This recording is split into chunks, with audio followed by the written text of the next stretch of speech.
this boundless realm of limitless potential, we stand at the precipice of an extraordinary adventure. Before us unfolds the tapestry of reality, where the absence of bottle and can opener hints at trials yet untold. As for the man behind the mask, the name's Salvador Wicks, a master of thievery and connoisseur of chaos.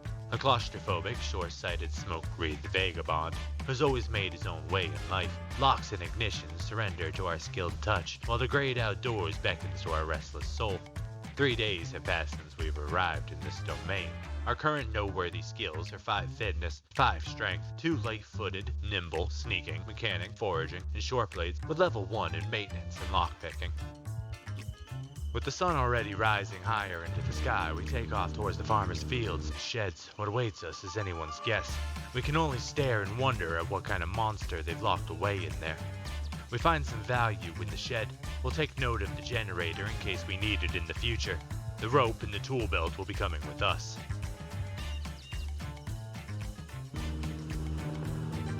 It was just about 8 in the morning when we pulled into another small gathering of houses. We let the locals know we were there for a visit, but it didn't really seem like they wanted the company.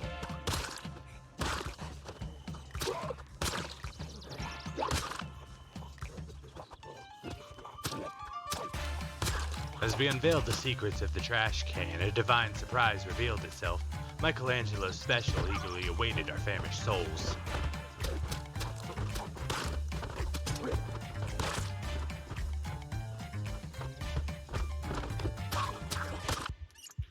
The house offered paltry rewards, a can of peas, and a chocolate bar.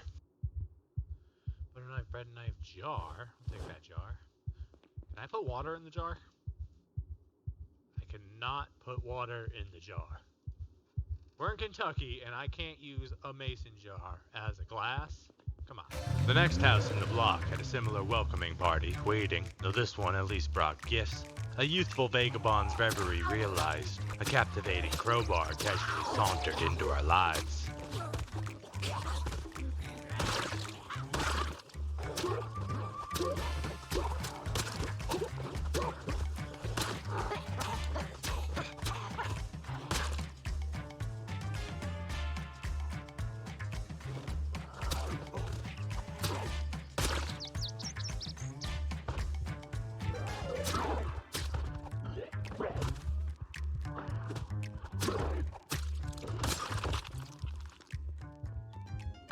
Cooking volume, beautiful. That'll be really useful.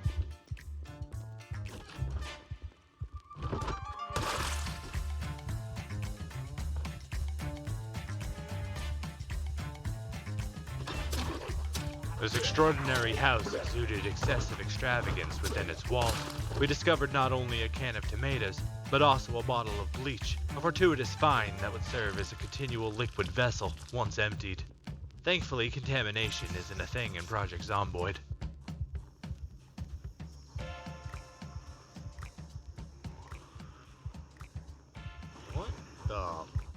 What happened in there?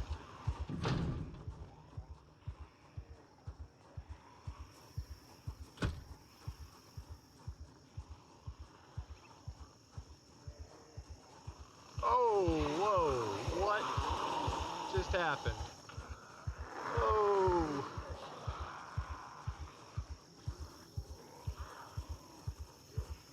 Oh my god, there's a lot in there. Apparently, this neighborhood was fond of parties. As a surprise one startled us as we checked out the garage, forcing us into another confrontation.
We're okay. Oh god.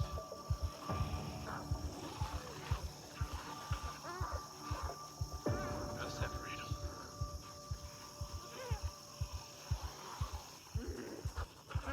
A close brush with death has us seeing light flash before our eyes as we're knocked over on top of a pile of the thrashing dead. By some miraculous fate, we escaped unharmed, only to be quickly reminded that the fight was not over.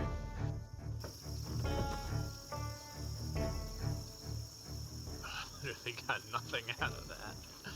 Oh man. Although The Walking Dead brought no further gifts, we did gain access to the garage now.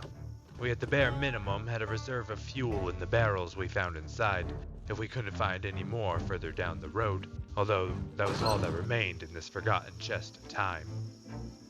Just south of the garage lingered another horde of creepers, which we decided to clear out as well while we were here.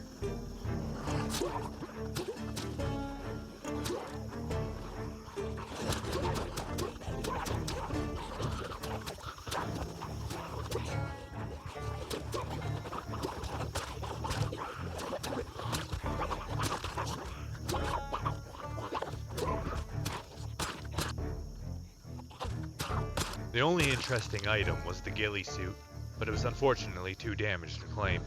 With that, our interest here decayed, so we pushed on further down the road. We wanted to try to make it to Riverside's border before the end of the week, which we were starting to doubt with the ever-increasing population standing between us and our goals.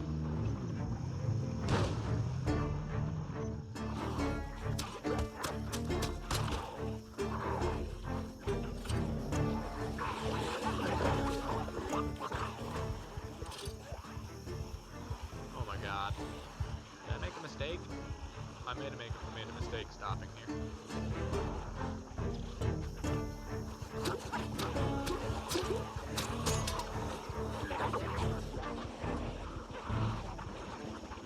With the size of this horde getting out of control, we'd attempt to split it up in the bushes to bring it down to a more approachable size. This seemed to work relatively well.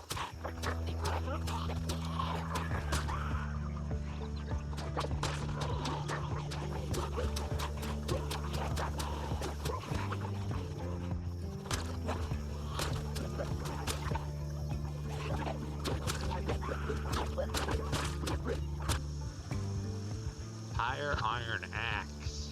3 pounds though. Iron axe, hell yeah, dude.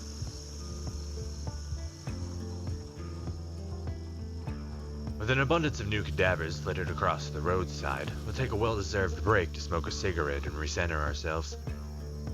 When we push off, we notice some piles of trash by the roadside that will stop and forage. What we didn't realize when we stopped was that one of Zomboid's greatest gifts was about to walk right into us.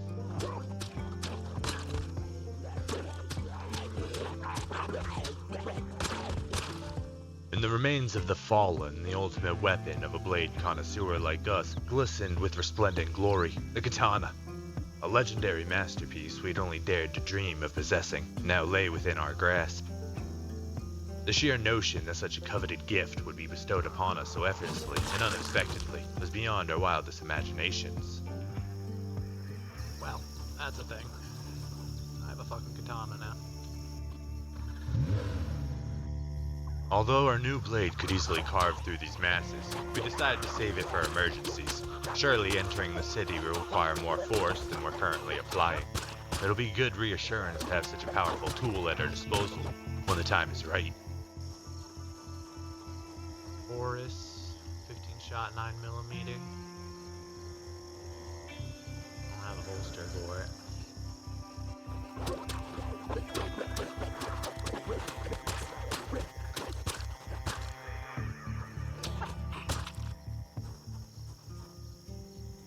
£2. It's pretty late. 15 bullets. We'll take it for now. In the blink of a morning, our arsenal expanded, acquiring an all-purpose crowbar, a devastating katana, and a loaded pistol within the last block. These invaluable tools will become something to rely on in the days to come. After pulling the horde away from our next target using our bike, we pull in and proceed to clear the surroundings. With it being only one house, this should be a relatively quick trip.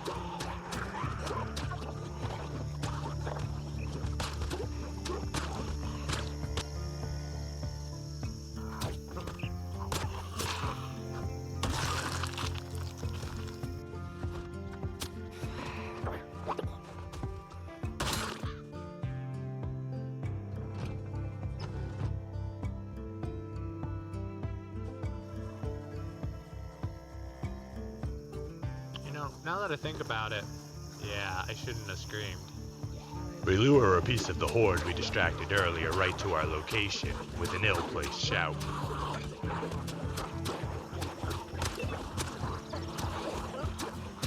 As the fracture shattered our last hunting blade, a sense of desperation filled the air. Without it, our ability to access the carefully collected canned provisions was now compromised. We were left with no choice but to seek out a can opener, or a viable substitute, a knife that could serve the same purpose. Otherwise, we'd be eating whatever we could find just lying around. Fortunately, the fridge held another precious commodity. A fresh container of lard. With 2 lards at our disposal, we had a minimum of 8,000 calories to sustain us while we ventured forth in search of the indispensable tools we needed. The house offered no other gifts, and the shed was locked up tight. A couple barricades can't stop us though. We quickly peeled them off the door in an attempt to open it, only to find it locked from the inside. We try to pick the lock, but break it in our attempt. We try to pry it open with our crowbar, but find ourselves exhausted too quickly. We even attempt to support the zombie in breaking it, but need to take a break to catch our breath. We weren't prepared for the sheer tenacity this door contained. After everything we threw at it, what more could we even do?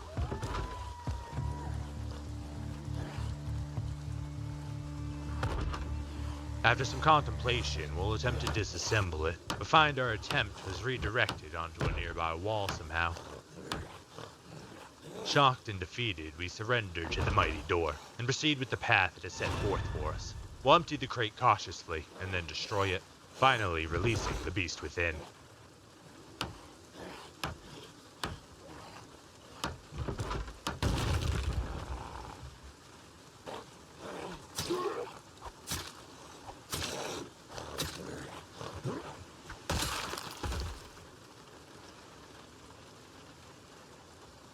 Nestled within the shed, a convenient propane tank awaited, its weight rendering it impractical to carry along our journey. However, its presence promised a valuable contingency plan, a reserve resource to rely upon should the need arise in the days ahead.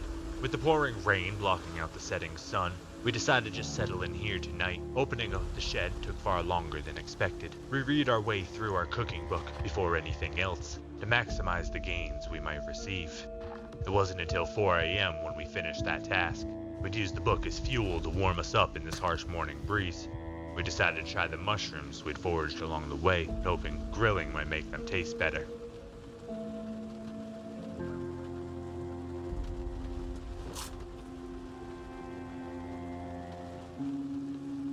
Our luck runs afoul when the first one hits our stomach. We instantly feel nauseous and begin to worry. We run around in the dark hoping we might find lemongrass.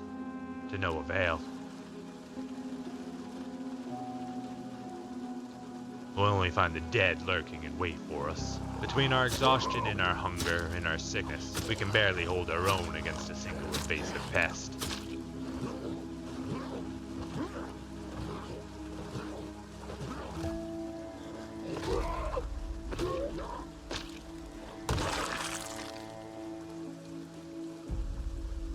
We retreat back to the safety of the shed, but find us panicking in response to the walls closing in around us. We try to disassemble them to make this not a room anymore, but we can't fool the system that easily. We sit, an utter mess, completely exhausted and worn down from a series of questionable decisions, hoping only that nothing stumbles upon us in this state. When our stomach settles down, we decide to brave the rest of our mushrooms. Surely the rest weren't poisonous as well.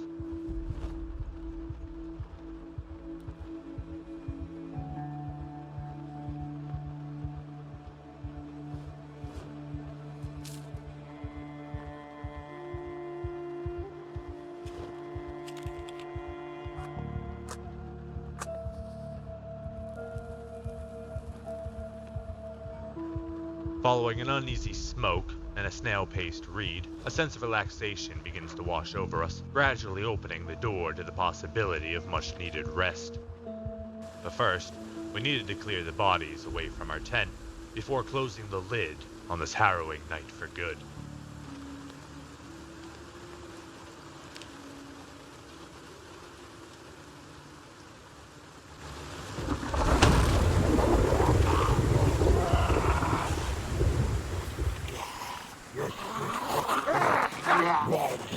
dead. We're dead as fuck. If you enjoyed the content and want to see more, make sure to hit the subscribe button. A like, favorite, or share is also greatly appreciated. If you have a suggestion for a future challenge, please let me know about it down below or by joining the Discord. Thanks and have a wonderful one.